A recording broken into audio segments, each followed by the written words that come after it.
Ihapsa nga matay sa netabong disgrasya kagahapon sa Matina Apangi Diversion Road, Davao City, biabot na sa napulo ka tao. Usa ka 3 anyos nga batang lalaki ug usa ka madre ang nalakip sa mga nangamatay.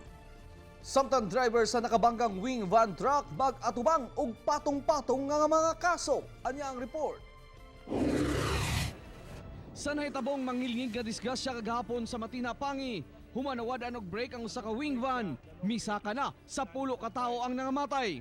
Giila mga biktima nga sila Johnny V. Ustan, 32 anyos, Renato Losada, 54 anyos, Emily Viernes, Rabi Kyle Viernes, Sister Carmen Saniel, 62 anyos, Danilo San Luis, 62 anyos, Jose Manatay, 22 anyos, Virgie Hier Sanco, 18 anyos, Hernie Bastatas o Vicente Sedeño.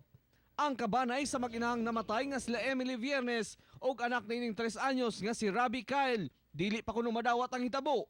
Igo lang kuno magkuha og remittance ang duha sa padala sa ilang padre di pamilya. Magkuha sila kwarta padala sa Palawan. Nakasakay sila sa tricycle. Ang gusto sa pamilya ron, ma'am? Mahatagan jud og kuan. Mapahiluna gyud sila. Samtang ikasubo usab sa mga paryente, ang gidagatan ni Hernie Bastata sa hitabo.